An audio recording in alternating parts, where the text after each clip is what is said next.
audio jungle.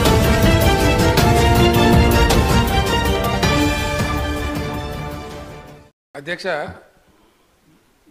మంత్రి గారు చాలా కరెక్ట్గా చెప్తున్నారు అధ్యక్ష. ఒక విషయం ఎందుకంటే ఇప్పటికి ఒక 10 సార్లు చెప్పిన నేను, నాకు నిజానికి చెప్పడం కూడా ఇంట్రెస్ట్ లేకుండే. మంత్రి మినిస్టర్ గారు చెప్తారు ఎట్లాగూ.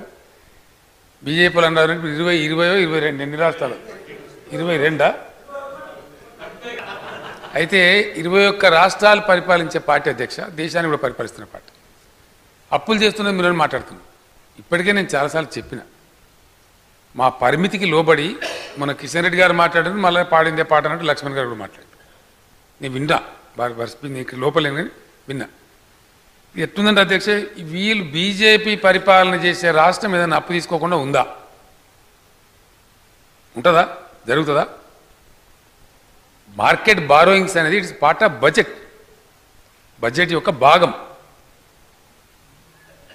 అధ్యక్ష. కేంద్రం ఇలా దేశాన్ని పరిపాలించే కేంద్రం భారతీయ జనతా పార్టీ డైరెక్ట్ పవర్లో ఉంది అధ్యక్ష. నేమ్సేక్ ఎన్డీఏ ఉన్నా వాళ్ళు సొంతంగా మెజార్టీ కలిగి ఉన్నారు. మొత్తం మన దేశం యొక్క జీడిపి 167 లక్షల కోట్ల కింద లెక్క. 167 లక్షల కోట్లు, 1,67,000 crores కంట్రీ జీడిపి. ఉన్నటువంటి అప్పుల అధ్యక్ష 82 లక్షల కోట్లు, అంటే 49.5%. కంట్రీ జీడిపిలో 49.5% ఇలా దేశాన్ని పరిపాలించే భారతీయ జనతా పార్టీ ప్రభుత్వం అప్పు చేసింది.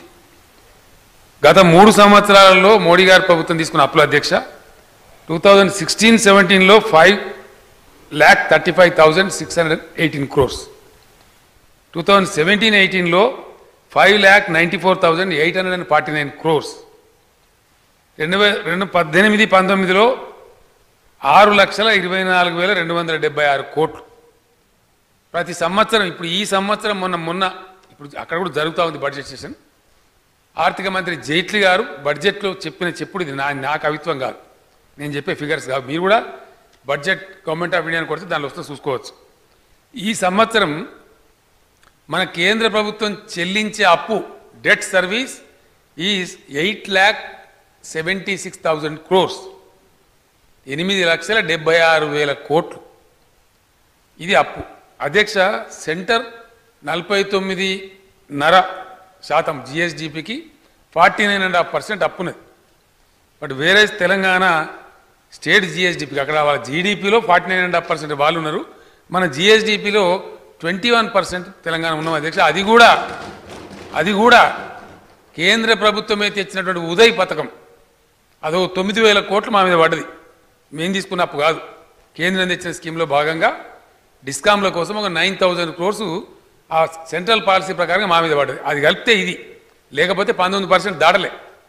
దీన్ని అప్పులు చేసిండ్రు అని మాట్లాడతారు. ఇంకోటి ఏంటంటే అధ్యక్ష, అది 1950s మాట అండి అప్పుల సంగతి. ఎందుకంటే ఎవరో కమ్యూనిస్టుల పార్టీ మాట్లాడితే గమ్మతి అనిపించింది జనానికి. అమెరికా యొక్క జీడిపి అధ్యక్ష, వాళ్ళు మొత్తం wealth of America is considered to be about $14 trillion, $14 trillion. వాళ్ళ అప్పులు దానికని కొద్దిగా ఎక్కువనే. జపాన్ తన జీడిపి కంటే 300%, 250% లోన్స్ ఎక్కువన్నాయి. ఆ రెండు కూడా మరి బుద్ధి తక్కువ దేశాలని అధ్యక్ష. అప్పులు తీసుకోవడం కాదు, నేను మన గవర్నర్ దానిలో చెప్పినాను చాలా స్పష్టంగా. 10 సంవత్సరాలలో 1,19,000 కోట్లు క్యాపిటల్ ఎక్స్పెండిచర్ అయితే 4 సంవత్సరాలలో తెలంగాణలో ఇంచుమించు 1,17,000 కోట్లు ఓన్లీ 10 districtsలో క్యాపిటల్ ఎక్స్పెండిచర్ అయింది. మీకు పైసా లెక్క ఇస్తామని చెప్పినా, నేను అప్రాపరేషన్లో ఇస్తాను కూడా చెప్పాను. ఏం జరుగుతుందో తెలుసుకోకుండా ఓ రెండో కోట్లలాగా వారు మంత్రి గారు బాధ వ్యక్తం చేస్తున్న సందర్భం ఏంటంటే, ఒక ద్వేషపూరితంగా మాట్లాడినట్టుగా విమర్శించడేమో కార్యక్రమం ఒక్క మంచి పని జరగలేదానండి మొత్తం రాష్ట్రంలో. ఈ 4 సంవత్సరాలు ఏ ఒక్క మంచి పని ఈ ప్రభుత్వం చేయలే.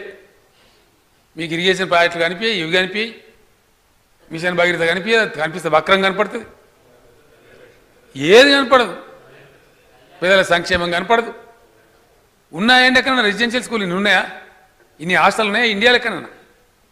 మనం ఇచ్చే పెన్షన్, మనం ఇచ్చే సోషల్ వెల్ఫేర్ భారతదేశంలో ఒక్క బీజేపీ రాష్ట్ర ప్రభుత్వం అని ఇస్తుందా? నిన్న అధ్యక్ష నేనే స్వయంగా చూసిన మధ్యప్రదేశ్ ముఖ్యమంత్రి గారు కంప్లీట్ తెలంగాణ స్కీమ్ తీసుకొని కేసీఆర్ కిట్ పెట్టి సృజన్సే విసర్జన్ తక్ అంటే పుట్టిన కాడికి చచ్చిపోయాక స్కీమ్ చేస్తాం తెలంగాణలాగా మేమని చెప్పిండ. ఇప్పుడు ఏది చివరి సంవత్సరం నా రిక్వెస్ట్ ఏంటంటే గౌరవ సభ్యులతో మనం కొత్త రాష్ట్రం మై ఓన్లీ అంబుల్ అప్పీల్ ఈజ్ ఎక్కడన్నా పొరపాటున ఓకే మీరు విమర్శ చేయండి. లక్ష్మణ్ గారు నేను స్పీచ్ వింటున్నప్పుడు హైదరాబాద్లో కొన్ని రోడ్లు బాగాలేవు డెఫినెట్గా పాజిటివ్గా తీసుకుంటాం దాన్ని. ఎక్కడైతే మీరు అన్నారో తప్పకుండా దాన్ని తీసుకోవాల్సిందే, మున్సిపల్ శాఖ వాళ్ళు పని చేయాల్సిందే. అట్ట పాజిటివ్ కన్స్ట్రక్టివ్ నిర్మాణాత్మకంగా వస్తే సంతోషమే. కానీ తిమ్మిని బాంబించేసి ఇది ఏమైందంటే మన కొత్త రాష్ట్రానికి పనికిరాదు. నేను ఆవేదన పడుతుంది ఎక్కడ అంటే ఒక పాజిటివ్ క్యారెక్టర్లో మంచిగా తీసుకొని పోతున్నాం. టుడే అవర్ గ్రోత్ అధ్యక్ష is rated at 22% which is number 1 in India, which is number 1. కొన్ని విని మాకు అంత బాధ కలుగుతుంది అధ్యక్ష. 10% ఇయ్యలే కాంగ్రెస్ పార్టీ 10% మేము ఇచ్చిన దాని ఇసుక మీద ఆదాయం. వీళ్ళు ఇసుక మాఫియా అని మాట్లాడతారు. ఎవడు మాఫియా అధ్యక్ష? మాట్లాడేవాడు మాఫియా, మేము మాఫియానా? అంటే అద్దుబద్దు లేని విమర్శలు కూడా మంచివి కావు, ఆరోగ్యకరం ఉంటే మేము స్వీకరించడానికి సిద్ధంగా ఉన్నాం. We're ready. Minister honourable minister also trying to say the same. మంచి విమర్శ చేయండి, సద్విమర్శ చేయండి, మేము స్వీకరిస్తాం తప్పకుండా. కానీ అడ్డగోలు ఇప్పుడు మేము 17,000 కోట్ల రుణమాఫీ చేసాం అధ్యక్ష. మీరు ఏం చేయలేదు, చేయలేదా? మీరు ఇచ్చిన కాంగ్రెస్ పార్టీలు ఇప్పుడు లేదు అధ్యక్ష. వాళ్ళు ఇచ్చినారు, మనం ఇస్తే పోచారం గారు మొత్తం ఎంక్వైరీ ర్యాండమ్ ఎంక్వైరీ ఒక్కటి కూడా అంతా శుద్ధ తప్పు వడ్డీ కాయిదాలు వాటికి సరి. అంటే మేము రుణమాఫీ చేసినాం, సౌహృదయంతో చేసినాం ప్రభుత్వం. అది ఎక్కడో 30 ఎంతమంది 38 లక్షల మంది రైతులు. అంతమందిలో తమను ఒకడో ఇద్దరు రైతులు ఎక్కడైనా జరుగుంటే మేము కాదంటలేము. అంత మాత్రం చేత మీ రుణమాఫీ లేదు. ఇది అధ్యక్ష మాట్లాడే పద్ధతి. సభ గౌరవమా, మన గౌరవమా, మాట్లాడేటోళ్ళ గౌరవమా? కొద్దిగానే పాజిటివ్ మేము కూడా చాలా సభలలో ఉన్నాం. ఇట్లయితే ఎట్లా అండి? ఇక్కడ ఉన్న స్కీములు మీ బీజేపీ పాలిత రాష్ట్రాల్లో ఒక్క దగ్గర ఉన్నాయండి? ఒక్క రాష్ట్రంలో అన్నా చూపెడతారా? కంపారిజన్ తెద్దామా?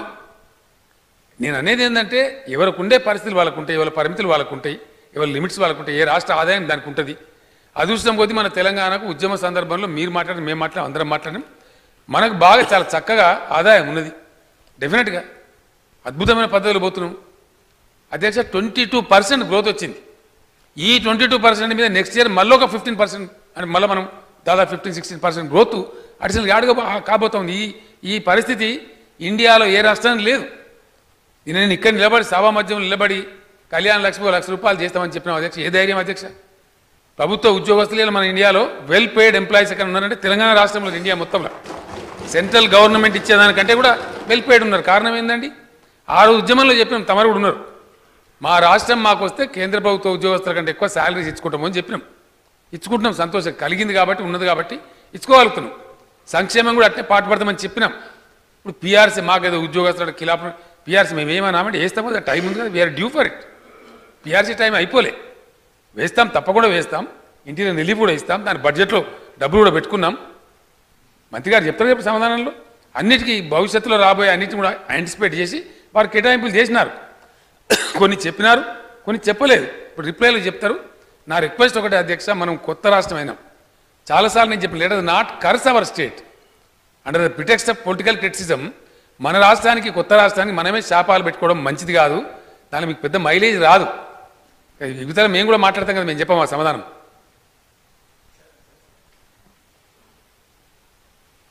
కిషన్ రెడ్డి గారు తర్వాత మాట్లాడదు, మీకు క్లారిఫికేషన్స్కి ఇట్లా ఇస్తాం కదా మినిస్టర్. ఇప్పుడు మీకు తర్వాత clarifications please please please please please please Etela గారు మీరు కంటిన్యూ చేయండి ప్లీజ్ ప్లీజ్. తర్వాత ఫైనల్గా మీరు చెప్పండి, మళ్ళీ అడుగుతారు. అప్పుడు మంత్రి గారు కానీ ముఖ్యమంత్రి గారు కానీ రిప్లై చేస్తారు. ప్లీజ్ అధ్యక్ష. ప్లీజ్ ప్లీజ్ ప్లీజ్ రాజేంద్ర గారు అధ్యక్ష please please silence please please please. Kishan Reddy గారు తర్వాత మీకు. అధ్యక్ష నేను ఏమంటున్నా అంటే ఒకటే రిక్వెస్ట్ మిత్రులు, అప్పులు మాఫీ చేసిన దానిలో 99% మంచి క్లియర్గా అయిపోయినాయి. మీరు లాస్ట్ టైం కూడా చెప్పినారు. ఎక్కడన్నా కొద్ది మందికి ఒకవేళ ఇబ్బంది జరిగి ఉంటే 16,000 కోట్ల పైచీలకి ఇచ్చినటువంటి ప్రభుత్వం 100 కోట్ల 50 కోట్లు ఇవ్వడానికి సిద్ధంగా ఉండదండి? I have requested you personally, I have requested you. Last time also you have raised the same issue. నేను మిమ్మల్ని ప్రార్థించింది ఏంటంటే ఎక్కడైనా స్పెసిఫిక్గా మీ దృష్టిలో కనుక ఉంటే, మీరు జిల్లా కూడా చెప్పినారు, ఆదిలాబాదు మరొక జిల్లా చెప్పినారు, మీ పరిశీలన కనుక వచ్చి ఉంటే నేను ఏమంటున్నాను, మీరు పంపియండి, తప్పకుండా కన్సిడర్ చేస్తామని చెప్పినాం. మీరు ఇవ్వండి, డెఫినెట్గా యూ విల్ టేక్ కేర్. నా రిక్వెస్ట్ కూడా వినండి దయచేసి. మీరు ఒకవేళ ఇచ్చి ఉంటే డెఫినెట్గా 100% అగ్రికల్చర్ మినిస్టర్ గారు, ఫైనాన్స్ మినిస్టర్ గారు మాట్లాడతారు. That will be cleared. అందులో మీకు డౌట్ అవసరం లేదు. మేము ఆ చెడ్డ పేరు తీసుకోవడం మాకు ఇంట్రెస్ట్ లేదు. I'm making my stand very clear sir. Sir there is no debate. నా రిక్వెస్ట్ ఏంటంటే కిషన్ రెడ్డి గారు, మీరు ఇచ్చినామని చెప్తున్నారు, సంతోషం. మేము కూడా ఈక్వల్లీ కన్సర్న్ ఉన్నాం. Once again I'm requesting you, మీ దగ్గర కాపీ ఉంటుంది, మళ్ళీ ఇవ్వండి. విత్ ఇన్ 3-4 days క్లియర్ చేసేస్తాం. మాకు అభ్యంతరం లేదు. We don't have any objection. ఏంటండి, వీడియో నచ్చిందా? అయితే ఓ లైక్ వేసుకోండి, లేదంటే ఓ కామెంట్ చేయండి. ఎప్పటికప్పుడు మా వీడియోస్ చూడాలంటే సబ్స్క్రైబ్ చేసుకోండి.